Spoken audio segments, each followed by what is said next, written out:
Hello दोस्तों, सभी लोगों को very very good morning to all. स्वागत है आप सभी लोगों का विजडम नर्सिंग क्लासेज की इस ऑनलाइन प्लेटफॉर्म के ऊपर। मैं नितिन शर्मा आप सभी लोगों का स्वागत और अभिनंदन करता हूं। हमारी इस nursing A to Z series को आप सभी लोग NORCET RRB nursing officer staff nurse Rajasthan के अंदर आने वाली है, तमाम जितनी भी सीएचओ की एग्जाम होती है, इसको प्यार और सम्मान जितना दे रहे हैं, ये धीरे धीरे जो है वो बढ़ती हुई जा रही है। तो आपसे हम्बल रिक्वेस्ट यही होगी कि क्लास को पूरा देखिएगा, नोट्स अच्छे से बनाइएगा इस ए टू जेड सीरीज के, और अपना वैल्यूएबल कमेंट सेक्शन के अंदर कमेंट भी छोड़िएगा। तो आज जो बात करने वाले हैं D for the diabetic mellitus के बारे में, बहुत सारे क्वेश्चंस आपके यहां पर बनते हैं डीएम के ऊपर। आज के बाद में कभी आप क्वेश्चंस को गलत नहीं करेंगे। मैं बिना किसी देरी के इस क्लास को स्टार्ट करूंगा। डायबिटिक मेलाइटिस एक ऐसी बीमारी होती है दोस्तों, सबसे पहला क्वेश्चन तो यही आता है कि वर्ल्ड डायबिटिक डे कब सेलिब्रेशन किया जाता है। पहला क्वेश्चन आपका यही होता है कि वर्ल्ड डायबिटीज डे जो है वो सेलिब्रेशन हम कब करते हैं। और आप सभी लोग वर्ल्ड चिल्ड्रंस डे जरूर आपने मनाया होगा, और वो कब मनाते हैं? 14 नवंबर को। याद रखना, 14 नवंबर को हर साल हम डायबिटिक डे सेलिब्रेशन करते हैं और बोलते हैं कि बेटर हेल्थ के लिए हम काम करते हैं। चलेगा, सबसे पहले मैं यहां पर डेफिनेशन की बात करता हूं कि सर क्या डेफिनेशन होगी।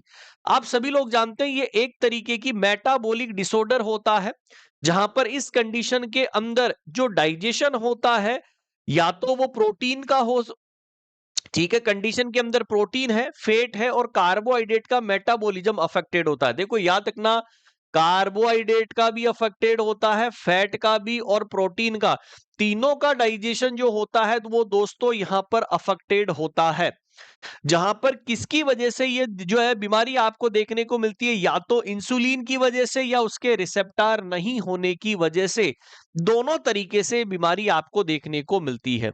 अब सबसे इंपॉर्टेंट चीज क्या है सर? टाइप्स, कि कितने प्रकार की आपने पढ़ी होगी। सबसे पहला प्राइमरी डायबिटिक मेलाइटिस पढ़ा होगा, जो बायोकेमिकल टाइप होता है। सबसे पहला टाइप आता है बायोकेमिकल, जिसके अंदर एक होता है प्राइमरी और एक होता है सेकेंडरी। प्राइमरी का मतलब नस पकड़ो डायरेक्टली, आपको जो बीमारी है उसी की नस पकड़ो। मतलब बीमारी किसकी है? इंसुलिन का प्रोडक्शन कौन करता है? पेनक्रियाज। की बीमारी यदि पेनक्रियाज से निकली है तो वो चीज यहां पर प्राइमरी होगी, कि due to the disease of the pancreas. Like the example के तौर पर पेनक्रियाटिक कैंसर हो गया या क्रॉनिक पेनक्रियाटाइटिस हो गया, तो उसके अंदर प्राइमरी जो है वो डायबिटिक होती है। सेकेंडरी का मतलब है कि किसी दूसरी बीमारी की वजह से आपको डायबिटिक हो गई। लाइक एग्जांपल के तौर पर सिस्टिक फाइब्रोसिस की वजह से, एक्रोमिगेली, ठीक है, और जाइजेंटिज्म, जहां पर हाइपर सीक्रेशन हो जाता है ग्रोथ हार्मोन, और कुशिंग सिंड्रोम। इन तीनों चारों चीजों की बीमारी के अंदर आपको सेकेंडरी टाइप का डायबिटिक मेलाइटिस आपको देखने को मिलता है। जेस्टेशनल डायबिटिक थर्ड आपने पढ़ा होगा, जो प्रेगनेंसी के अंदर होता है हार्मोनल इन्फ्लुएंस की वजह से। Diabetic absent before and after the pregnancy. बोलते हैं कि जेस्टेशनल जो डायबिटिक होती है वो एक प्रकार की डायबिटिक ना तो पहले थी पेशेंट में, ना प्रेगनेंसी के बाद में होती है।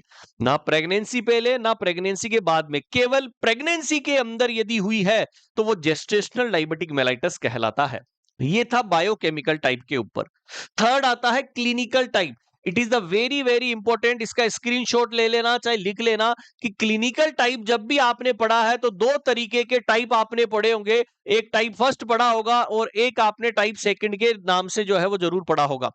टाइप फर्स्ट की बात करते हैं तो इंसुलिन डिपेंडेंट डायबिटिक मेलाइटिस है, जहां पर इंसुलिन की आवश्यकता नहीं है, इंसुलिन बन रहा है लेकिन रिसेप्टर अफेक्टेड हुए हैं। यहां पर इंसुलिन की आवश्यकता है, यहां पर नॉन इंसुलिन डिपेंडेंट है। ये जुवेलाइन ऑनसेट है। जुवेलाइन का मतलब बच्चों के अंदर जनरली देखने को मिलती है टाइप फर्स्ट, लेकिन सेकंड जो होती है वो एडल्ट के अंदर होती है। 30 साल से कम उम्र के अंदर, एज के अंदर जो होती है वो आपकी टाइप फर्स्ट होती है। 30 साल से ज्यादा वालों की सर यहां पर जो चांसेज होता है वो 10% होता है, लेकिन यहां पर चांसेज 90% आपको देखने को मिलता है। सर टाइप फर्स्ट जो डायबिटिक होती है वो किसकी वजह से होती है? जब आपके पेनक्रियाज के अंदर जो आइलेट्स ऑफ लेंगरहैंस है, जो बीटा सेल है, वो डिस्ट्रक्शन हो जाती है। ठीक है, it is occur due to the destruction of the beta cell, auto immune destruction, जहां पर पेनक्रियाटिक कैंसर या क्रोनिक पेनक्रियाटाइटिस की कंडीशन के अंदर। लेकिन यहां पर रेजिस्टेंस हो जाता है रिसेप्टर। और ये वाला क्वेश्चन वेरी वेरी इंपॉर्टेंट है, जो भी ओबेसिटी वाला होता है, मोटापे वाला होगा, उसको जरूर हो सकता है टाइप सेकंड।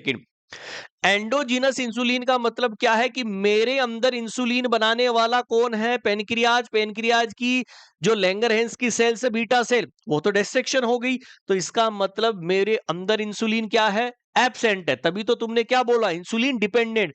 तो एंडोजीनस इंसुलिन तो एब्सेंट है, लेकिन बाहर से आप ले सकते हैं। बिल्कुल एक्सोजीनस इंसुलिन रिक्वायर्ड है, जैसे तुम बाहर से लेते ही हो। लेकिन टाइप सेकंड के अंदर एंडोजीनस इंसुलिन प्रेजेंट है। यहां पर तो केवल रिसेप्टार ही सर काम नहीं कर रहे हैं। मेरे घर का ताला था, ठीक है, चाबी मेरे पास थी, लेकिन दूसरे ताले की चाबी की मेरे पास थी। सर मेरे पास चाबी तो थी, लेकिन दूसरे ताले की थी। मतलब यहां पर मेरे अंदर इंसुलिन बन तो रहा है, इसलिए तो आपने बोला नॉन इंसुलिन डिपेंडेंट। लेकिन एक्सोजीनस इंसुलिन की हमें रिक्वायरमेंट नहीं है। इस चार्ट से 2 क्वेश्चन निकल कर आते हैं, मैंने तुम्हें बता दिया है। ओके, याद रखिएगा, रटना नहीं है, हर एक चीज का आसान तरीके से तोड़ हम लेकर चलेंगे। अब बात करते हैं कि सर क्लिनिकल मैनिफेस्टेशन, ये क्या है दोस्तों? क्लिनिकल मैनिफेस्टेशन तुम सभी लोग जानते हो, हाइपरग्लाइसीमिया होता है, ग्लाइकोजूरिया होता है, 3P सिम्टम, जिसमें पॉलीयूरिया, पॉलीडिप्सिया, पॉलीफेजिया, मतलब ज्यादा यूरिन आता है, ज्यादा प्यास लगती है और ज्यादा खाना खाता है। एथेरोस्क्लेरोसिस की कंडीशन हो जाती है, डिक्रीज इम्यूनिटी हो जाती है, इन्फेक्शन के ज्यादा चांसेज है। वुंड हीलिंग डिले हो जाती है, क्यों? हाइपरग्लाइसीमिया की कंडीशन रहती है, वुंड हीलिंग कम जो है वो डिले हो जाती है, वेट लॉस होना स्टार्ट हो जाती है, मेल के अंदर इरेक्टाइल डिसफंक्शन को कोज करने का काम करती है। तो ये तमाम क्लिनिकल मैनिफेस्टेशन है। 3P सिम्टम्स के ऊपर बहुत बार क्वेश्चन पूछा जाता है, याद रखिएगा दोस्तों। आगे चलते हैं, नेक्स्ट क्वेश्चन आपसे पूछा जाता है, वेट लॉस के ऊपर बहुत बार क्वेश्चन आया है, याद रखना। अब बात करते हैं डायग्नोसिस कैसे करें। पहले आप फास्टिंग ब्लड शुगर चेक करो, ठीक है। एफबीएस का मतलब क्या होता है? Fasting blood sugar. बेटा जी याद रखना है, रटना नहीं है। फास्टिंग ब्लड शुगर की मतलब जब तुम भूखे पेट हो। पोस्ट प्रेंडियल मतलब खाना खाने के 2 घंटे बाद। जी का मतलब क्या होता है? Glucose tolerance test. Glucose tolerance test के नाम से हम जानते हैं। HbA1c ग्लाइकोसाइलेटेड हीमोग्लोबिन, ठीक है ना। अब fasting blood sugar, normal range, pre diabetic और डायबिटिक, तीनों ही चार्ट इंपॉर्टेंट है। फास्टिंग ब्लड शुगर के अंदर जो नॉर्मल रेंज होती है वो 70 से 90 mg पर डीएल है। प्री डायबिटिक मतलब आप इस वाली रेंज को यदि इधर कन्वर्ट कर सकते हो, यदि आपने इसको नहीं संभाला तो ये इधर चली जाएगी डायबिटिक के अंदर। तो ये ऐसी रेंज है जो डायबिटिक होने से पहले की रेंज है। तो 100 से 125 है तो प्री डायबिटिक है, लेकिन 126 से ज्यादा चली गई तो सर डायबिटिक है। पोस्ट प्रेंडियल खाना खाने के 2 घंटे बाद में चेक करो, नॉर्मल 140 से कम है, 140 से 199 प्री डायबिटिक है, लेकिन 200 से ज्यादा है तो डायबिटिक है। ग्लूकोज टॉलरेंस दोनों के अंदर समान होती है, यहां पर लिख लेना, ये डैश नहीं है। 140 mg पर डीएल से कम हो, 140 से 199 mg पर डीएल हो, या 200 से यदि टॉलरेंस की बात करते हैं जीटीटी के अंदर, तो जनरली आप जो है वो जीटीटी टेस्ट कहां पर करते हैं? जेस्टेशनल डायबिटिक मेलाइटस के अंदर, या उसको चेक करने के लिए किया जाता है। HbA1c जो आपको 3 महीने की क्या बताता है? शुगर बताता है। लेस देन 6% से कम है तो नॉर्मल है, 6 से 7% है तो सर प्री डायबिटिक, 7% से यदि ज्यादा है तो डेफिनेट सर ये हमें क्या चीज अफेक्ट करती है? सर डायबिटिक को अफेक्ट करने का काम करती है। रटना नहीं है, याद रखिएगा कि HbA1c जिसे हीमोग्लाइकोसाइटेड हीमोग्लोबिन बोलते हैं, कि हीमोग्लोबिन का मॉलिक्यूल जो बाइंड होता है ग्लूकोज के साथ में वो 90 दिन या 3 मंथ भी ऑप्शन में हो सकता है। एक होता है test C peptide chain test. ये टाइप फर्स्ट और टाइप सेकंड को जो है वो क्या करता है दोस्तों?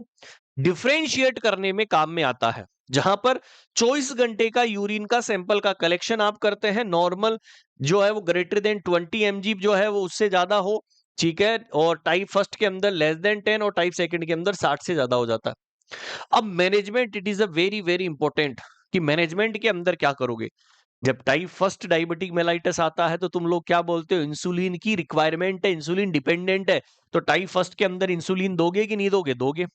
Sir type second non insulin dependent था, इसका मतलब यहां पर ओरल हाइपोग्लाइसीमिक ड्रग देते हैं। इंसुलिन तो प्रेजेंट है, लेकिन ब्लड को ग्लूकोज के लेवल को कम करने वाली दवाइयां हमें देनी है, जो इंसुलिन रिक्वायर्ड होता है लेटर स्टेज के अंदर। डाइट मैनेजमेंट के अंदर कंसंट्रेटेड कार्बोहाइड्रेट को अवॉइड करना है, यहां पर सेम आप डाइट दे सकते हैं। एक्सरसाइज, जॉगिंग कर सकते हो, स्विमिंग कर सकते हो, मतलब जो आइसोटोनिक एक्सरसाइज होती है 1 घंटे तक मॉडरेट लो एक्सरसाइज आपको करनी है, कम से कम 5 डेज तक वीक के अंदर। एक्सरसाइज नॉर्मली आपको करनी ही करनी होती है, ये जरूर आपको याद रखना है मैनेजमेंट के तौर पर। अब सबसे ज्यादा जो क्वेश्चन पूछा जाता है वो दोस्तों यहीं से आता है डायबिटिक के अंदर, इंसुलिन थेरेपी। इंसुलिन थेरेपी कहां पर हम देते हैं? टाइप फर्स्ट के अंदर। सोर्स जो है वो दो तरीके से होता है, एक तो ह्यूमन इंसुलिन और एक होता है एनिमल से, मतलब जानवर से भी हम प्राप्त करते हैं और ह्यूमन से भी प्राप्त करते हैं। ड्यूरेशन ऑफ एक्शन की बात करता हूं तो सर यहां से हर बार क्वेश्चन पूछा जाता है, हर बार।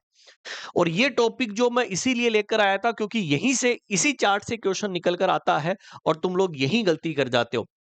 जब ड्यूरेशन ऑफ इंसुलिन की बात आती है तो 4 टाइप आपको याद रखना है। पहला, जो रैपिडली एक्टिंग करे, एक होती है शॉर्ट एक्टिंग, एक होती है इंटरमीडिएट और एक होती है long acting.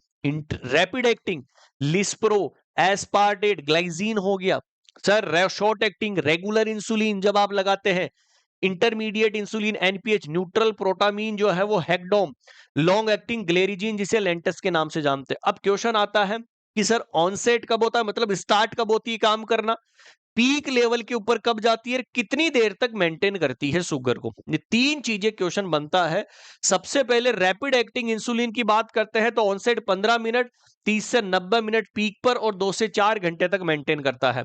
Sir short acting 20 minute में ऑनसेट होता है, 1 से 2 घंटे पीक के अंदर जाता है, 4 से 6 घंटे तक मेंटेन करता है। एनपीएच 1 से 2 घंटे में स्टार्ट होता है, 4 से 12 पीक पर जाता है, 16 से 24 घंटे। और लॉन्ग एक्टिंग ग्लेरिजीन या लेंटस 2 से 4 घंटे, कोई इसका पीक नहीं है, 24 से लेकर 36 घंटे तक आपका मेंटेन करती है।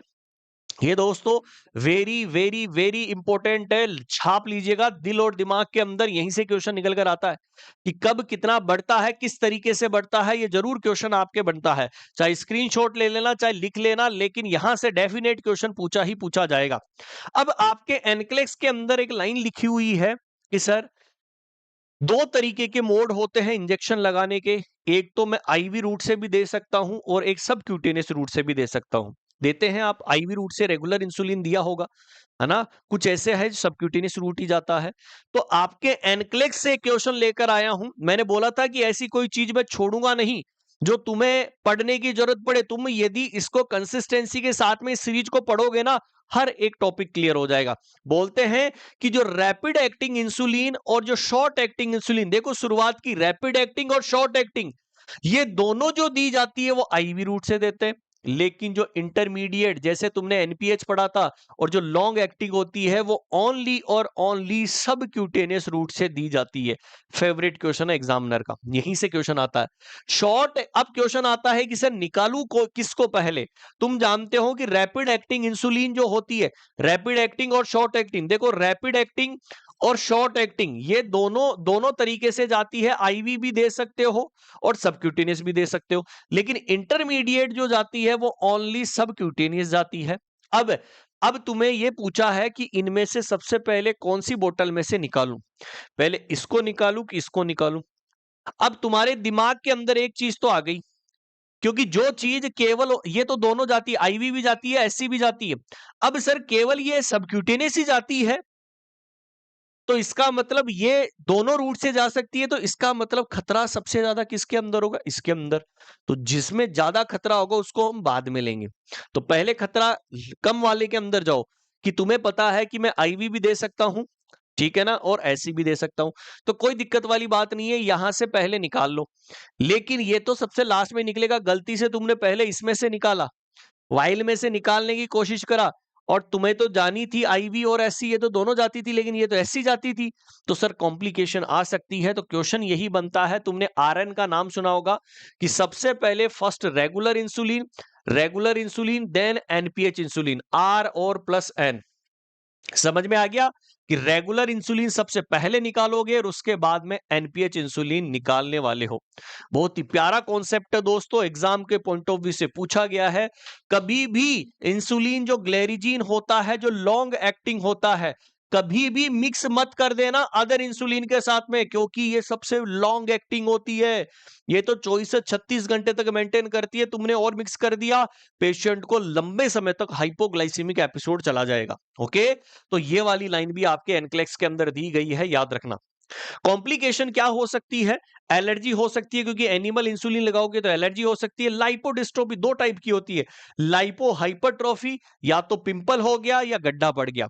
यदि पिंपल हो जाता है, उभार आ जाता है, तो लाइपो हाइपरट्रॉफी, और लाइपो एट्रोफी का मतलब सर जो है वो गड्ढा पड़ गया। जैसे जो है लाइपोडिस्ट्रोफी के अंदर लाइपो एट्रोफी, डिंपल पड़ गया। ये देखो डिंपल पड़ गया, क्योंकि तुम बार बार एनिमल इंसुलिन जब काम में लेते हो ना, तो गड्ढा पड़ जाता है। इसलिए बोला जाता है कि ह्यूमन इंसुलिन काम में लो। लाइपो हाइपरट्रॉफी, जहां पर आपके उभार ज्यादा आ जाता है। जब तुम एक ही एक जगह के ऊपर इंजेक्शन लगाते रहते हो ना, तो उस जगह उभार आ जाता है कि सबक्यूटेनियस से तुम लगा रहे हो। क्लियर है? तो यहां पर रिपीटेड इंजेक्शन साइट के अंदर जो है आपको लगाओगे तो हाइपरट्रॉफी हो जाती है, इसलिए इंजेक्शन साइट को चेंज करते रहते हैं। Then dawn phenomena. Dawn phenomena क्या होता है कि जब तुम यहां पर इंजेक्शन यहां पर डॉन फिनो का मतलब डिक्रीज डोज ऑफ इंसुलिन। तुमने इंसुलिन देना था लेकिन कम डोज दी। डॉक्टर ने बोला था कि इसको 6 यूनिट जो है, 6 इंटरनेशनल यूनिट या 6 यूनिट आपको क्या देनी है, इंसुलिन देनी है, लेकिन तुमने कम दी। एक ये क्या था, डिक्रीज के अंदर। लेकिन स्मोगोमी के अंदर इंक्रीज डोज ऑफ इंसुलिन, दोनों चीज अलग अलग है दोस्तों। एक के अंदर तो तुमने डोज कम दी, तो डाउन फिनोमिना, कि जहां पर dose insulin at the bed time की जब मैं बात करता हूं, तो सुबह 2 बजे ग्रोथ हार्मोन जब रिलीज होता है, तो मेरी प्री ब्रेकफास्ट के अंदर हाइपरग्लाइसीमिया एपिसोड आएगा, मतलब ब्लड शुगर ज्यादा होगी। ग्रोथ हार्मोन बढ़ाता है, ठीक है ना, तो ग्रोथ हार्मोन रिलीज होगा, हाइपरग्लाइसीमिया को कोज करता है। तो प्री ब्रेकफास्ट की कंडीशन में आपको क्या होगा, डिक्रीज डोज ऑफ इंसुलिन की वजह से। लेकिन स्मोगोमी फिनोमिना क्या होता है, जहां पर dose of insulin bed time के ऊपर अमाउंट ऑफ डिनर, ठीक है ना, कि जहां पर बेड टाइम के ऊपर आपने क्या कर दिया दोस्तों, एक्सेसिवली डोज दे दी, तो सर वो तो जल्दी से हाइपरग्लाइसीमिया करेगी। फिर रात को ही, नाइट को आपको क्या हो जाएगा, कंपनसेशन के तौर पर आपकी बॉडी के अंदर हाइपरग्लाइसीमिया मॉर्निंग के अंदर रीबाउंड वापस से देखने को मिलेगा, क्योंकि डोज इंसुलिन मील के साथ में काम करेगी। तो रात को तो तुम खाना खाओगे नहीं, तो उस कंडीशन के अंदर यहां पर स्मोगोमी फिनोमिना हमें देखने को मिलता है। तो एक के अंदर तो इंक्रीज डोज ऑफ इंसुलिन होती है, और एक के अंदर जब कम दे दी तो उसके कारण से हमें देखने को मिलती है। बाकी का स्वेटिंग होती है, ट्रेमर आता है, कंफ्यूजन और पाल्पिटेशन हमें देखने को मिलता है। लाइपो हाइपोट्रोफी, ये चीज मैंने आपको बता दी है कि decrease dose of insulin bed time, स्मोगोमी के अंदर इंक्रीज डोज ऑफ इंसुलिन, ये मैंने आपको बता दिया, ठीक है ना। जैसे T3 T4 GH ग्लूकागोन, ये सभी हार्मोन बढ़ जाते हैं और हाइपरग्लाइसीमिया को कोज करते हैं। एक्सेसिवली इंसुलिन बेड टाइम के अंदर दे दिया, हाइपोग्लाइसीमिया हो, काउंटर एक्शन हुआ, T3 T4 GH glucagon ADR का, और हाई ब्लड शुगर आपको देखने को मिलता है। क्लियर है आप सभी लोगों को? तो मेरे हिसाब से क्लियर हो चुका होगा, आप सभी लोगों को क्लियर है? बताइए। अब बात करते हैं दोस्तों यहां पर टॉलरेंस की, ठीक है ना। टॉलरेंस का मतलब क्या है, कि आपकी बॉडी टॉलरेंस टॉलरेंस करे, कि मतलब यहां पर रेजिस्टेंस हो जाता है लंबे समय तक, स्टार्ट करते हैं, डेवलप होता है, और रिक्वायर्ड आपको मेंटेन इफेक्ट देखने को मिल सकता है। ओरल हाइपोग्लाइसीमिक, देखो मैंने इंसुलिन दे दिया, अब बात आती है oral hypoglycaemic drug. Type second diabetic mellitus के अंदर हम देते हैं इंसुलिन सीक्रेटोजेंस और इंसुलिन सेंसिटाइजर। यदि सीक्रेटोजन का मतलब बीटा सेल को बोलो कि यार सीक्रेशन करे इंसुलिन का, तो जो सल्फोलिन यूरिया ग्रुप की दवाई है, ग्लीमीप्रामाइड, ग्लिपिजाइड, टोलब्यूटामाइड या क्लोप्रेमाइड, ये दवाइयां आप दे सकते हैं जो इंसुलिन को बोलती है सीक्रेटोजेंस की भैया बीटा सेल को बढ़ाओ, ठीक है। अल्कोहल आपको अवॉइड करना है, जब भी आप सल्फोनिल ग्रुप की दवाइयां लोगे, गलती से यदि ले लिया ना, तो अल्कोहलिक डाइसल्फिराम रिएक्शन आपको देखने को मिलती है। ये एनक्लेक्स का क्वेश्चन है दोस्तों, सेम ऐसा क्वेश्चन छपा हुआ है, जाकर देख लेना। लेकिन यदि इंसुलिन सेंसिटाइजर का मतलब रिसेप्टर जो है उनकी सेंसिटिविटी को बढ़ा दे, मेटफॉर्मिन जो बाई गुएनाइड ग्रुप की दवाई है, और ये क्वेश्चन आया हुआ है मेटफॉर्मिन के ऊपर। क्लियर है? मैंने फिर से आपको बता दिया है, जहां जहां से क्वेश्चन बनेगा मैं वहां वहां पर आप सभी लोगों को बताने वाला हूं। हर एक चीज यहां पर इंपॉर्टेंट है। नर्सिंग रेस्पॉन्सिबिलिटी क्या है, सबसे इंपॉर्टेंट चीज क्या है, नर्सिंग रेस्पॉन्सिबिलिटी। आप अल्कोहल का कंजप्शन नहीं करेंगे, और कॉन्ट्रास्ट डाई कभी भी यूज में नहीं करेंगे। जब मेटफॉर्मिन लेते हैं तो उसके 24 घंटे पहले और 48 घंटे बाद तक, प्रोसीजर के बाद तक आप जो है मेटफॉर्मिन दवाई ले रहे हैं तो उसको रुक जाना है, नहीं तो बॉडी के अंदर रिएक्शन हो जाती है, लैक्टिक एसिडोसिस और डायरिया हो जाएगा। ठीक है ना, ये आपको याद रखना है। बाकी अल्फा ग्लूकोसाइडेज इनहिबिटर होती है जो ब्लड ग्लूकोज के लेवल को कम करती है, लाइक द एकारबोज। मेटफॉर्मिन बाइगुएनाइड्स ग्रुप की दवाई है, ठीक है ना। ये क्या काम करती है, ये यूटिलाइजेशन करती है इंप्रूवमेंट करने के लिए, ठीक है ना।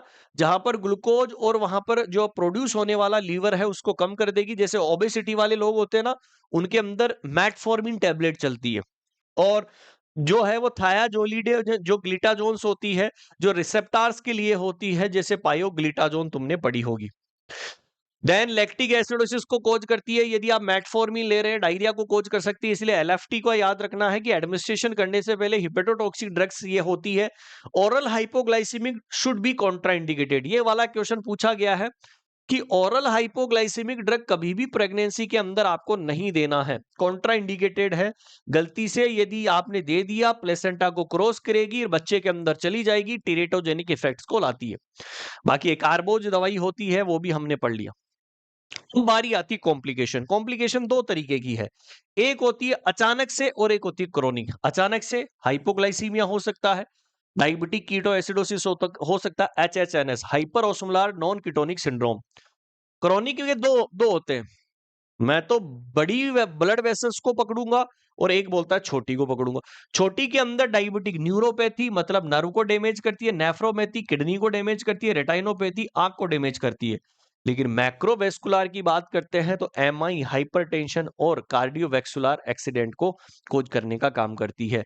तो ये दोस्तों आज हमने जो पढ़ा है, मेरे हिसाब से आप सभी लोग समझ चुके होंगे कि डायबिटिक मेलाइटिस के अंदर क्या क्या क्वेश्चन पूछे जाते हैं।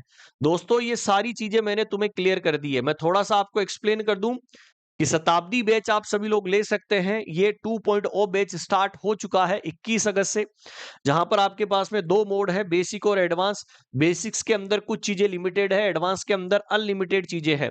बाकी टेस्ट सीरीज भी आप ले सकते हैं नोटसेट के लिए। याद रखिएगा नोटसेट की टेस्ट सीरीज है 30 और 15 टेस्ट की। Then Wisdom nursing college prep जो नर्सिंग कॉलेज वाला है, जिसमें आप जीएनएम की तैयारी कर रहे हैं या बीएससी की तैयारी कर रहे हैं या पोस्ट बेसिक की कर रहे हैं, तो आप ये वाला चैनल सब्सक्राइब कर लीजिए, इसे स्कैन कर लीजिएगा।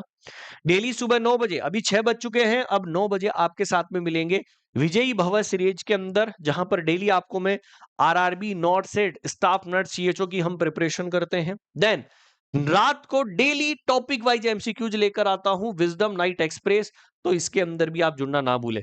तो ये था आज D for the diabetic mellitus. तो आई होप आप सभी लोग समझ चुके होंगे। मैंने हर एक चीज देने की कोशिश करी है, जितना आप प्यार और सपोर्ट दोगे मैं इस सीरीज को उतना ही सम्मान के साथ में आपके सामने क्वालिटी कंटेंट के साथ में लेकर जाऊंगा। आपको कोई ऐसी गाइड नहीं मिलेगी जिसे आपको पढ़ने की जरूरत पड़े, सब चीज मैं यहां पर क्लियर करके चलूंगा। एनक्लेस कभी पढ़ने की जरूरत नहीं पड़ेगी, हर एक चीज आपको मैं इस सीरीज के अंदर देने वाला हूं।